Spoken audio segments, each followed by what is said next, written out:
Action, réaction. Coucou à tous, bienvenue dans cette toute nouvelle vidéo. Aujourd'hui, on se retrouve avec Léa pour une vidéo où ça va être le format où on parle un petit peu, vous savez, les Tilda Talk, comme j'aime appeler ce genre de vidéo. D'ailleurs, j'ai fait une playlist, donc si vous voulez regarder, je vous invite à aller directement dans la playlist. Pour ceux qui ne connaissent pas Léa, ça veut dire que vous n'avez pas regardé la vidéo que j'avais déjà faite avec elle. Ça va pas du tout. Ça va pas du tout, donc je vous la mets en haut. Aujourd'hui, on est là pour parler du parcours de Léa. Let's get right into it. Ok. Léa, si tu peux te présenter encore une fois pour ceux qui ne l'ont pas vu. Encore une fois, c'est Vas-y. reparti. Je m'appelle Léa, sur les réseaux c'est léah.bikini. Je suis coach en ligne et je fais aussi des compétitions en catégorie bikini dans la même team que Mathilde. La team Harmonie, on est coaché par la même coach. Et aujourd'hui, on est à Lyon puisque je suis venue passer quelques jours chez elle avant qu'elle déménage dans le sud de la France, à Nice. Et d'ailleurs, Léa se lance aussi sur YouTube, donc je vous invite à aller checker son profil, évidemment à vous abonner, à donner du love. C'est parti pour la vidéo.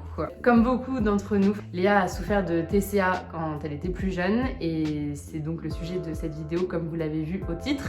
Donc Léa, est-ce que tu peux nous dire un petit peu comment t'es tombée dans les TCA, à quel âge, comment ça s'est fait? Déjà, je suis tombée dans l'anorexie, comme tu sais, à l'âge de 12 ans, je crois. À 12 ans? Ah oui, j'étais au collège.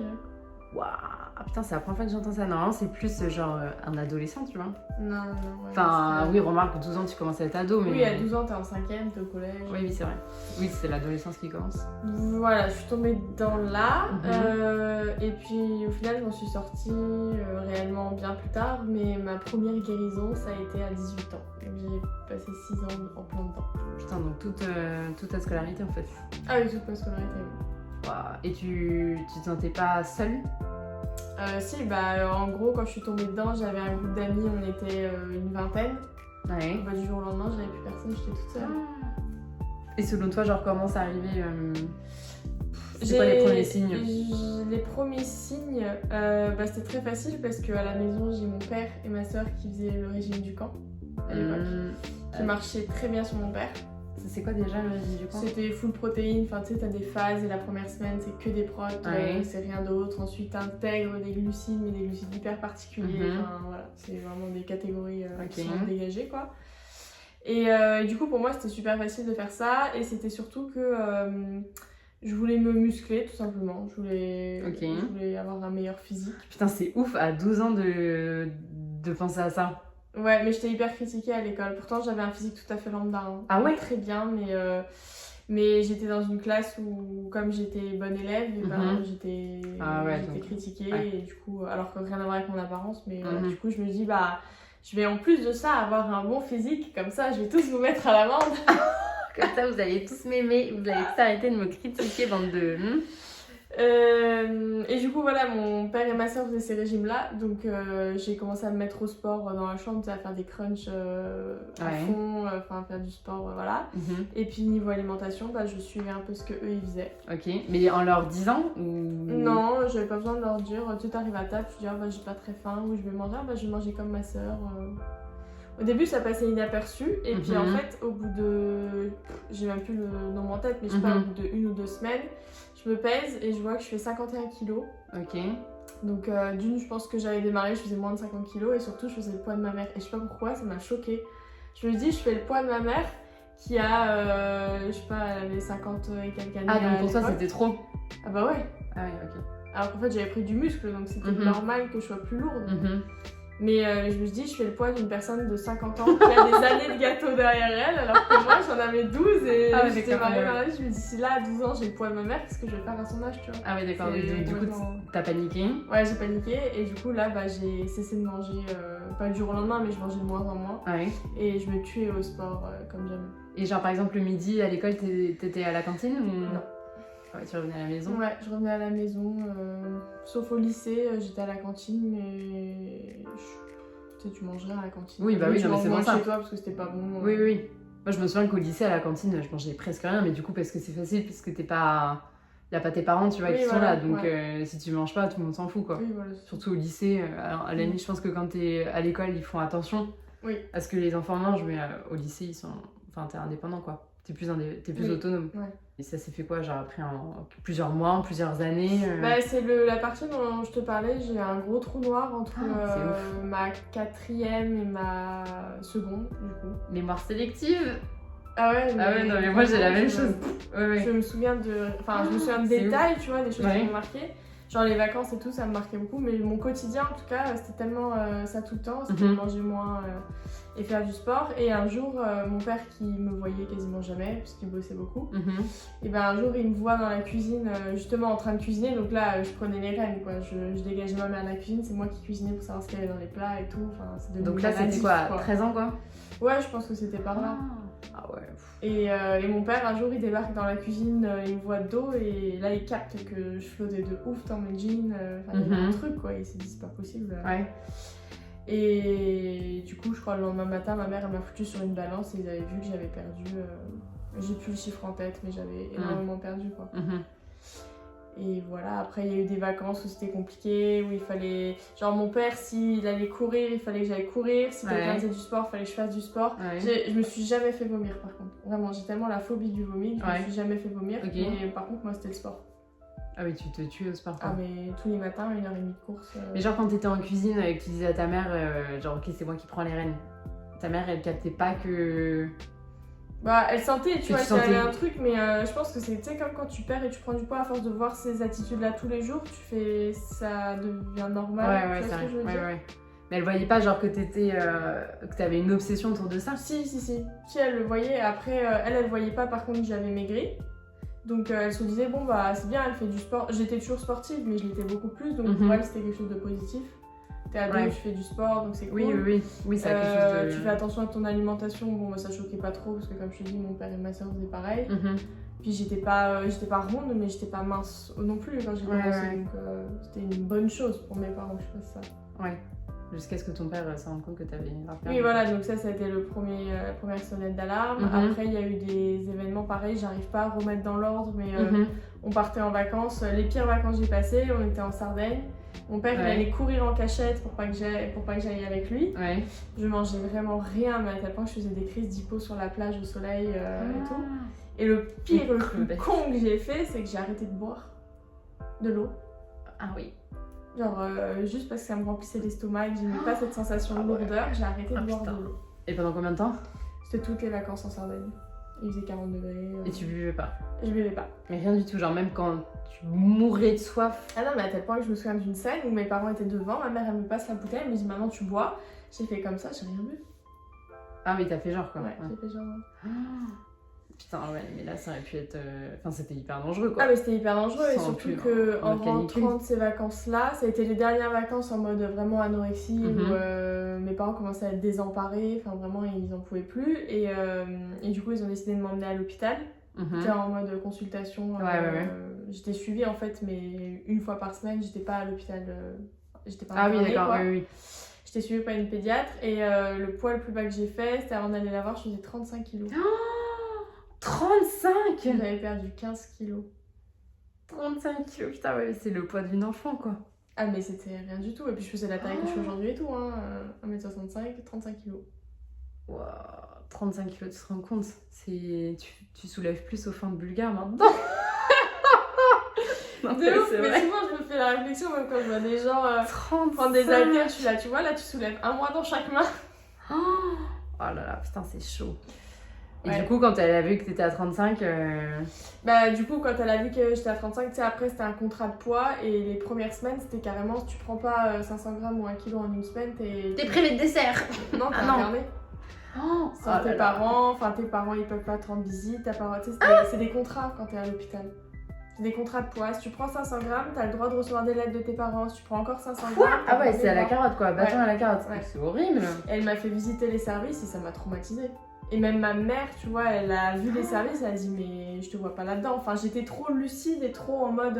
Moi-même, en fait, j'étais désemparée quand je suis arrivée. Ah mais donc en fait, eux, genre à l'hôpital, ils veulent que t'ailles mieux en te faisant super peur en fait. Ouais, c'est ça, oui. C'est leur première cartouche, quoi. Oh là là, peut-être parce qu'ils se disent que c'est la plus efficace et... Oui, ah bah ça l'est, hein. Tu vois, c'était des vrais zombies, les nanas. Et même ma mère, j'avais beau faire 35 kilos, j'étais quand même un peu éveillée encore. Et elle me disait, mais je vois pas ma fille là-dedans, même si elle n'en pouvait plus. Ouais. Non. Et genre toute la période de quand t'as commencé à faire le régime du camp et tout à l'hôpital, genre ça, tu sais à peu près combien de temps ça a duré? Le suivi à l'hôpital, j'étais en seconde, je crois. Ah ouais, donc ça a mis longtemps quand même. Ouais, ça a vraiment pris du temps, ça a pris des années. Hein. Ah ouais, putain, donc des années gérées par une obsession, enfin... Ouais. Ah oui, ça c'était... Bah, tu me sortais un aliment, je te disais le nombre de calories qu'il y avait dedans. Bon, je peux te le faire encore aujourd'hui, mais... Ah oui, bah, du coup, là, t'es rodée, là. Je suis incollable. Incollable là-dessus, non. Ouais, c'était ça pendant des années. Et c'est pour ça, aujourd'hui, c'est con, mais... Tu vois, bah, sur scène, j'ai été... Enfin, on me disait que j'avais trop d'abdos, les abdos trop apparents. J'ai une sangle abdominale, j'arrive pas à m'en défaire. Bah ça, c'est juste parce que je tapais des centaines et des milliers de crunchs dans ma chambre, oui. Mais je faisais vraiment 800 crunchs tous les soirs dans ma chambre. Ça m'a développé une sangle abdominale de malade. Mais oui, c'est ça, ça m'énerve parce que c'est du volume maintenant, je peux pas. Ah ouais, putain, oh, c'est chaud. Et du coup, t'as été internée? Non, il y a un matin où je me suis pesée, j'ai vu que j'avais pas pris de poids. Ouais. Et du coup, bah, j'ai préparé mes affaires, quoi. Je me dis, c'est mort, ce soir j'ai rendez-vous chez le pédiatre, c'est certain que j'aurais pas pris le poids qu'il fallait, donc j'ai fait mes affaires et tout, machin. Et sur la route, je l'ai dit à ma mère, je lui ai dit, bah, j'ai pas pris de poids. Et je sais plus si c'est cette fois-là, si je crois que c'est cette fois-là. Bah, c'est con, mais comme beaucoup font. T'as des nanas, elles se cachent des trucs sur le corps pour faire plus lourd quand elles se pèsent. Ah, parce que t'es pas en sous-vêtements? Bah, du coup, moi, si je l'étais, donc je pouvais pas le faire. Et par contre, je me suis enfilé 1 millilitre d'eau, donc j'avais 500 grammes de plus sur la balance. Ouais. Grâce à ça, je suis pas rentrée à l'hôpital. Et c'est ta mère qui t'a dit, genre, bois? Parce qu'elle avait pas envie, j'imagine. Oh, je m'en souviens pas, mais il y a moyen que ce soit un peu des deux. Mais du coup, toutes les semaines, par contre, je me tapais 500 millilitres sur la route. Je me souviens, j'étais à la voiture, même moi. À la fin, j'étais en permis accompagné, enfin en conduite accompagnie. Et j'avais la bouteille d'eau à côté de moi et 500. Il fallait que je les garde, ces 500, parce que tu vois, ils étaient là, quoi. Ouais. Et donc, du coup, t'as été à l'hôpital, ça a été, et puis t'es retournée chez toi. Ouais, c'est ça. Du coup, je suis rentrée chez moi ce jour-là. Et c'est à partir de là, comme je te disais tout à l'heure, pendant 1 an, j'ai été privée de sport. Par le médecin? Ouais. Par la pédiatre, j'avais pas... Vu que moi, je vomissais pas et que le problème... Enfin, que j'évacuais tout par le sport. Et comme je savais pas doser, et ben, elle m'a dit, tu remanges normalement et tu fais plus de sport. Donc, j'ai été carrément dispensée à l'école. Genre, au lycée, en seconde, j'ai pas fait de sport. Je sais pas, est-ce que c'est vraiment un bon conseil? Est-ce que tu vois, au lieu de priver de sport, elle aurait pu te dire un truc genre tu fais plus de sport à outrance, mais par contre tu peux continuer, je sais pas, d'aller marcher. Mais maximum, je sais pas, genre 1 heure par jour, tu vois. Ouais. Je sais pas, en vrai, ça m'a... Je me rappelle que quand je suis allée à l'hôpital, j'avais l'impression qu'on me sauvait un peu aussi, tu sais. Ouais.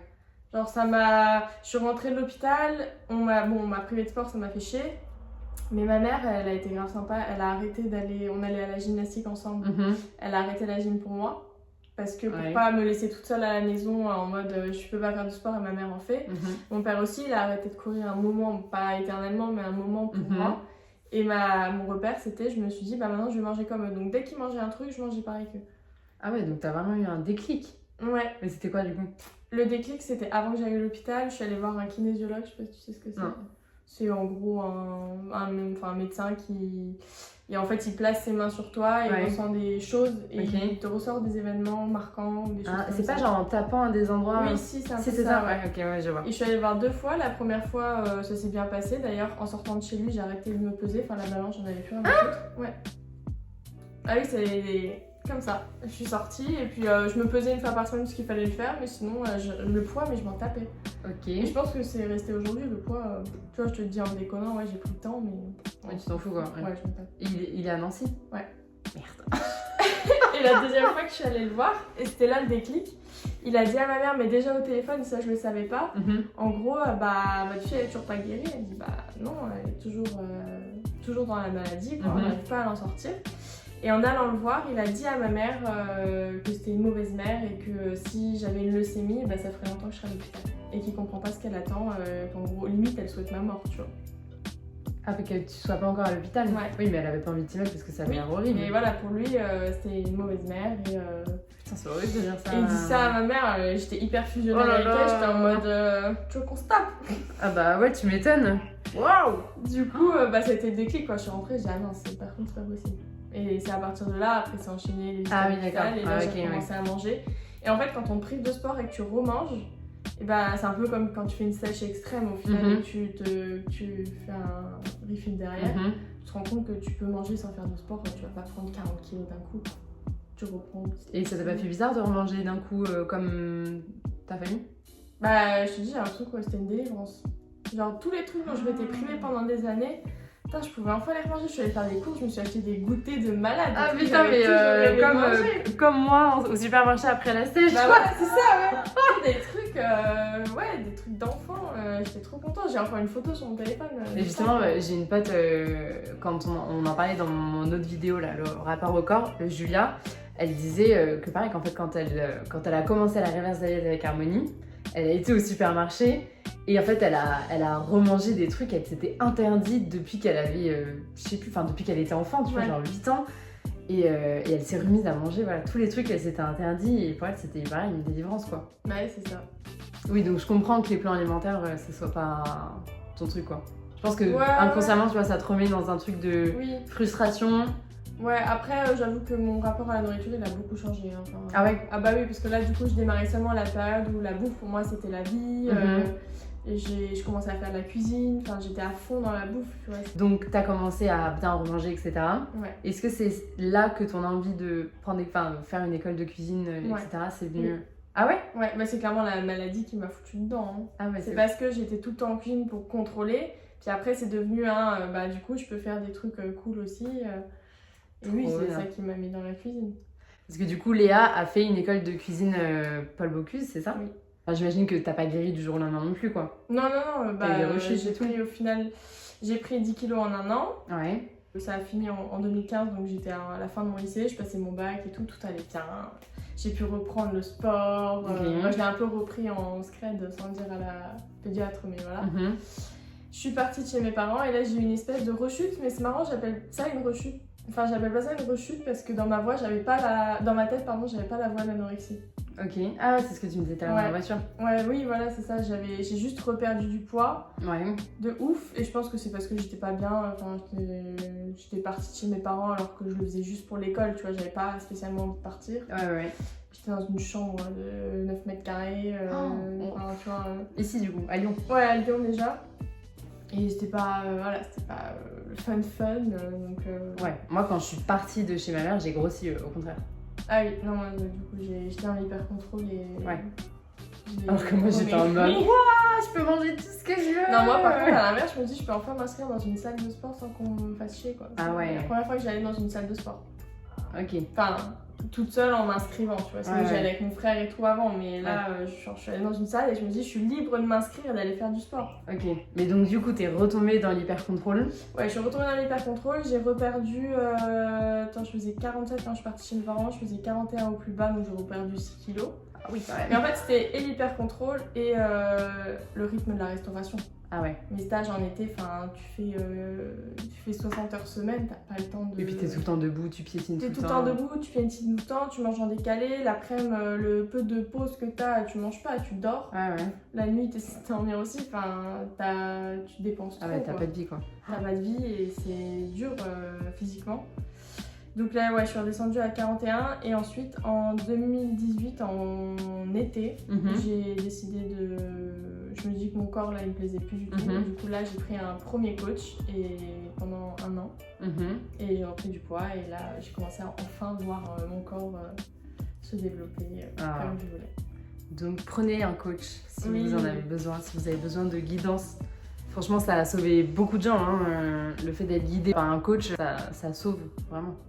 Ah bah c'est clair, surtout que là il n'y avait même plus trop l'aspect mental, c'était vraiment je suivais à la lettre ce qu'il me disait et pareil j'étais de nouveau délivrée qu'ils me disent de manger plus. Et t'avais pas peur justement de reprendre du poids, genre t'étais pas réticente Non, pas du tout. Parce que du coup t'es venue vers lui et tu lui as dit quoi? Bah je lui ai dit voilà, je veux être plus musclée, machin. Au début j'ai pris que un mois avec lui parce que je voulais voir les résultats et les résultats en un mois je les ai déjà vus, j'ai vraiment un avant-après en un mois. Ok, putain c'est... Juste en mangeant plus et en poussant la salle. Parce que du coup il t'avait fait un programme de sport? Ouais. Ok. Bah ça, le problème, mais t'avais jamais fait de muscu? Si, ça faisait 3 ans que j'étais déjà à la salle. Ah oui, ok. Et ça, le problème, c'est que pendant 3 ans, je mangeais rien, mais j'avais déjà des très bonnes perfs. Ok. Mais tout le monde était en mode, mais comment tu peux faire ça? Comment tu peux faire des fentes avec 26 kilos dans chaque main alors que tu fais 41 kilos, quoi? Parce qu'il faut savoir que Léa est très très forte, en fait. Non mais elle a vraiment une force qui est très impressionnante. Oui, donc du coup, tu faisais des perfs de ouf, mais tu mangeais rien. Bah je mangeais rien, donc en fait j'évoluais pas. Ouais. Et du coup le fait qu'il me fasse manger, bah là ça partait direct quoi. Ça a été ouais. développement. Donc juste en oui, mangeant juste en fait. en mangeant en plus. Ouais. Putain, ça devait être trop bien pour lui. Ouais, j'avoue. J'imagine qu'en tant que coach, Ah bah oui, un élève comme ça, c'est quand même... c'est bien quoi, t'es content d'avoir ça. C'est clair. Ouais. Et du coup, après, c'était quoi le cheminement? Donc, t'as regrossi? Du coup, j'ai regrossi petit à petit, jusqu'à 2019. En 2019, j'ai arrêté mon coaching avec lui et je me sentais de me coacher toute seule. Tu vois, je faisais mes programmes, niveau calories, je savais un petit peu comment me situer. Et puis après, il y a eu le projet compétition en 2020. Et une fois, j'avais entendu, si t'avais des TCA un jour, t'allais vivre avec des TCA toute la vie. Qu'est-ce que t'en penses? Ma pédiatre, elle m'a dit pareil. C'est vrai? Ouais, elle m'a dit en gros, style, c'était pas guéri dans les 6 mois. Enfin, genre, si tu guéris pas, non, c'était peut-être en 1 an, si ça met plus d'1 an, et ben ça te suivra toute ta vie. Et alors? Là, t'as plus du tout TCA? Non. Même après la compète? Bah oui, après la compète. Enfin. Moi, j'avoue que je pensais vraiment être tombée dans mes TCA après la compète. Hein. Ah ouais, non, moi non. Mais je t'avoue que moi, vraiment, les TCA, pour moi, t'as une voix dans ta tête qui. Enfin, je sais pas, c'était tellement particulier et extrême. Ouais. Que je me verrais plus me repriver si c'est pas pour une compétition. Mais vraiment, même faire une sèche pour moi, je sais que je la tiendrai pas. Oui, c'est ce que tu me disais hier, ouais.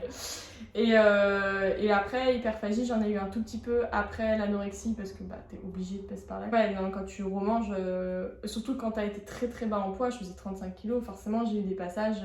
Bah, t'as ton corps qui te demande. Mais franchement, manger, quoi. si ça a duré 1 mois, c'est le bout du monde. Puis pour le coup, je me faisais pas vomir non plus. Donc, oui, ça restait de l'hyperphagie, quoi. Oui, voilà, c'était. Mais rapidement, ça s'est régulé en fait. Oui, voilà, c'est. Bah, en fait, ouais, j'aimais vraiment pas la sensation, quoi. C'était vraiment pas cool. Je veux dire, la culpabilité et tout qu'après tu ressens. Ouais, c'était vraiment. C'est pas ouf. Non, c'est pas ouf. C'est vrai que c'est pas dingue. Donc, ouais, non, ça a pas duré si longtemps, mais après la compète, non, j'ai pas du tout eu ça. Ah, putain, et j'avoue que je l'ai jamais re-eu. Les seuls petits moments où je peux me jeter sur la nourriture, mais ça, tu sais, c'est de la faim hédonique, quoi. T'es en mode, t'as la dalle, enfin, t'as pas la dalle, t'as envie de manger parce que psychologiquement, tu vas pas très bien. Ah oui. Mais ça c'est jamais parti en crise ou quoi, enfin c'est pas des TCA quoi. Voilà, j'ai pas l'obsession des calories ou quoi, enfin même si des fois ça peut laisser sous-entendre ça. Je trouve que t'es dans l'hyper-contrôle, mais t'arrives quand même à relâcher quand tu sens que t'as envie, tu vois. Bah, voyez, genre on a déjà mangé des cookies de ouf ensemble, hier on a mangé une pizza, une glace, et t'as des filles pour qui, genre ça c'est impossible même en off-season. Ou même juste sans faire de compétition, t'as des filles qui peuvent pas en fait, qui se sentent pas capables de faire des écarts. Et pour le coup, bah, c'est vrai que ensemble, je sais quand on est ensemble, on peut faire des écarts. Oui, après ça dépend toujours. C'est sûr qu'à Lille, on s'est beaucoup plus lâché que maintenant parce qu'on a pas du tout le même poids. C'est vrai que depuis Lille, là, on a dû reprendre un peu les joues. Là, on se bride un petit peu quand même. Enfin, ouais. Genre aujourd'hui, on a compté nos cales, mais pas hier. Mais ouais, non, pas aujourd'hui, hier. Oui. Mais par contre, c'est un truc que j'arrive à faire depuis très récemment. Bah, franchement, depuis juste avant Lille, parce qu'on en a parlé à Lille, c'était effectivement le truc de faire une journée classique où je compte mes cales. Et si le soir, on me propose un resto qui, du coup, bah, va dépasser de ouf, tu vois, j'ai pas compensé sur la journée, bah, c'est pas grave, je le fais, quoi. Bah, ça, c'est trop bien. Parce qu'en vrai, c'est la vie, hein. Oui, mais avant, c'était encore pas possible, quoi. Du coup, c'est important de le rappeler, quoi. Les calories, ce n'est pas ta vie. La vie, c'est le partage. Après, je peux comprendre, t'as des objectifs hyper. Tu vois, tu vises, je sais pas, la carte pro, évidemment que tu vas pas.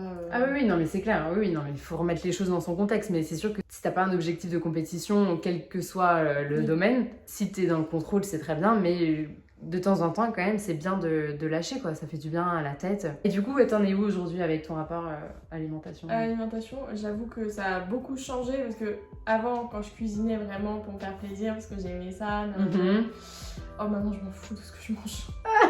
En fait, genre, elle a une formation de ouf en cuisine et elle mange toujours la même chose. Mais vraiment, je m'en fous. Mais en fait, avant, je poussais pour manger. Maintenant, je mange pour pousser. Tu vois la diff? Non. Bah, avant. Sérieux? Avant, je poussais pour manger. Ah oui, d'accord. Avant, je me dépensais, je faisais du sport pour pouvoir manger. Maintenant, j'ai besoin de manger pour. Quand je mange, en fait, je me dis, je le fais pour les perfs. Ah ouais, c'est clair. Parce que quand je vais au resto aussi, je le fais parce que j'ai envie. Oui. Alors qu'avant, vraiment, je pouvais pas manger 2 fois la même chose, même au début des coachings et tout. Hein. J'adorais me cuisiner des trucs tous les soirs différents et tout. Je rentrais tout dans l'application, machin. Et je pense que l'année que j'ai eue avec un plan strict, c'est ça qui m'a décroché un peu de tout ça. C'est que je me suis rendu compte que manger toujours pareil, ça m'enlève tellement ça m'enlève un poids. Ouais, carrément. Tu réfléchis plus qu'au final, j'ai gardé ça même en flexible. Oui, bah c'est ce qu'on disait tout à l'heure. Ouais. Mais des fois, j'aimerais, hein, des fois, je me fais des kiffs, je me dis, vas-y, ce soir, j'aimerais bien remanger ça que je cuisinais avant. Mais j'ai peur de pas être assez calée, du coup, de pas bien dormir, j'ai peur d'avoir faim, j'ai peur, enfin, tu vois. Ouais. Qu'est-ce que tu donnerais comme conseil à quelqu'un qui souffre actuellement de TCA? En vrai, c'est se laisser guider, surtout quand t'es coaché. Déjà, qui souffre de TCA, faut se faire coacher. Ouais. Ou se faire suivre. Les médecins, on va pas se mentir, ils sont pas si mauvais au début. Enfin, là, ça reste général, il faut manger plus. Hein, donc, mais sinon, quand tu te fais suivre, c'est juste suivre à 100% ce qu'on te dit.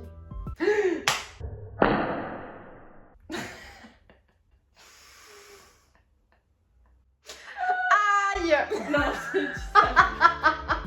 Je me fais agresser! Quand tu prends un coach, c'est de se laisser porter à 100% dans ce qu'il te dit et dans ce qu'il te dit de faire. Et en fait, quand t'as quelqu'un, ce qui a été mon cas, quelqu'un qui suit pas trop ou qui fait un peu à sa sauce, mine de rien, au final, t'auras pas les résultats escomptés.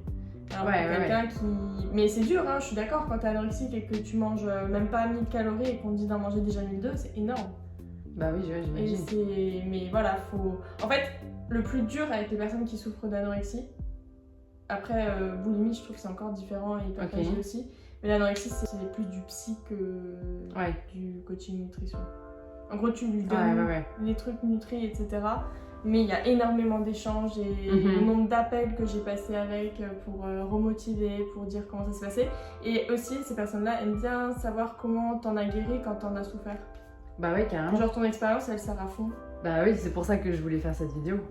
Parce que voilà, c'est évident que ça va aider des gens. C'est des questionnements du style, mais est-ce qu'un jour j'aurai un déclic? Il y a des personnes, elles ont un déclic. Bah moi, ça a été un peu ça aussi, genre du jour au lendemain, ça a switché.